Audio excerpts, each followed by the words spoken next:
More meetings and, importantly, more clues into the ongoing fight involving confirmations for the people who could help run the country next year. An NBC News whip count shows Defense Secretary hopeful Pete Hegseth still does not have the votes to be confirmed. Among the key senators he's courting on the Hill, Susan Collins of Maine, who, like another key senator yesterday, Lisa Murkowski, remains diplomatic and noncommittal. I had a good, substantive discussion that lasted more than an hour. I pressed him on both his position on military issues as well as the allegations against him.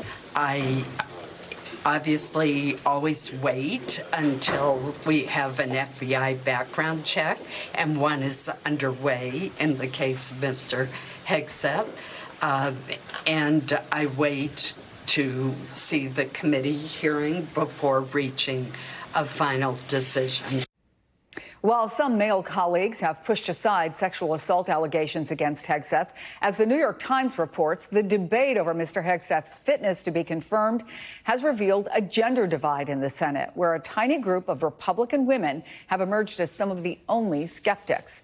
The strategy for Hegseth and other embattled picks like Tulsi Gabbard for Director of National Intelligence seems to be, at least in part, to hang on as long as they can, hoping time can improve their chances. Let me bring in NBC's Ryan Nobles on Capitol Hill and former Republican Congressman David Jolly, an MSNBC political analyst. So Ryan, Hegseth said he had a wonderful conversation with Senator Collins. He's been using that a lot on the Hill, the word wonderful, but doesn't assume anything about where she stands in her vote. So what more do we know about the Trump strategy, the Hegseth and Gabbard strategy? Tell us about the latest on those nominations. Well, I think you're absolutely right. Right, yes. Yeah, and I think you're absolutely right to describe it as a waiting game in some respects for these nominees to try and hold on and hang on for as long as they possibly can. And with time, perhaps they can win people over. And I think that's certainly the case for Pete Hegseth in particular.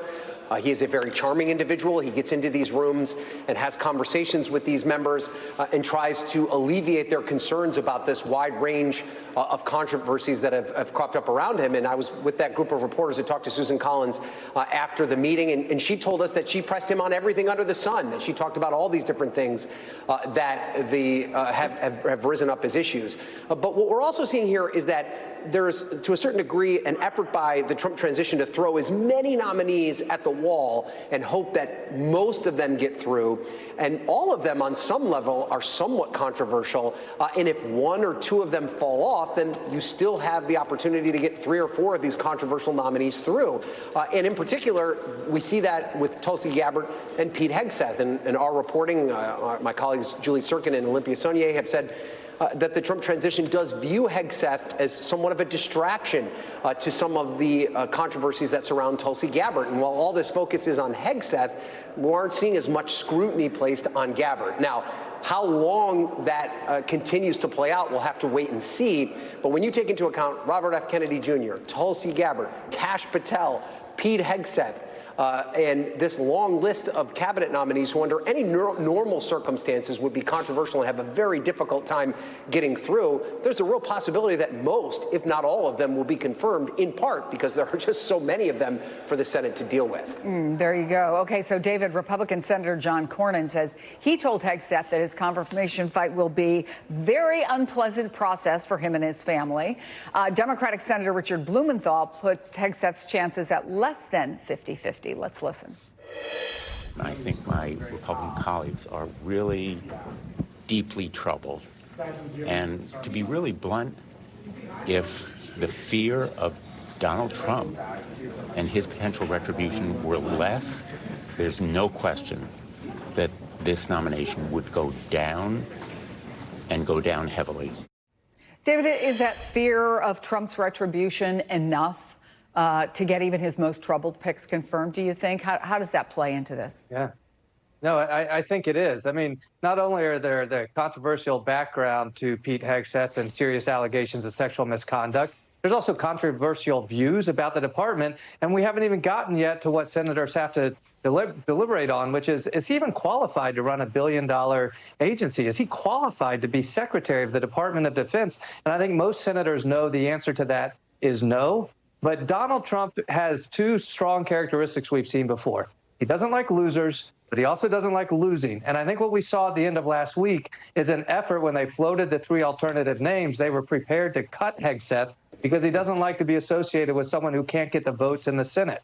But now that this is dragging on, is Donald Trump going to dig in his heels because he doesn't like losing? And is he going to say to the likes of Joni Ernst, Susan Collins, and others, you will confirm Pete Hegseth? This is starting to have reverberations of the Kavanaugh hearing, where we were looking for the senators to act out of conscience and say, Hegseth might be a bridge too far. But we got to the actual vote, and they all fell in line.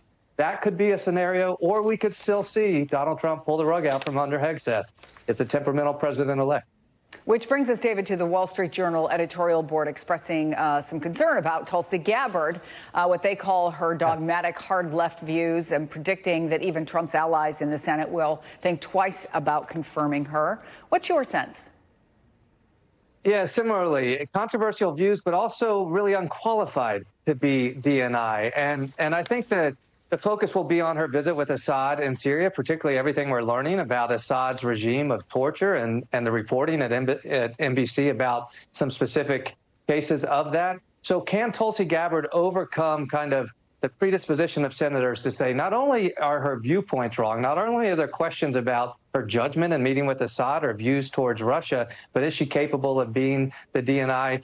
At some point, senators do take the confirmation process very seriously. The question goes back to what you asked earlier. How much political capital will Donald Trump use on these controversial nominees? We just don't know yet. Yeah, former Congressman David Jolly and Ryan Nobles, thank you both. Up next, Secretary of State Antony Blinken in the hot seat today. His long-awaited testimony about the U.S. exit from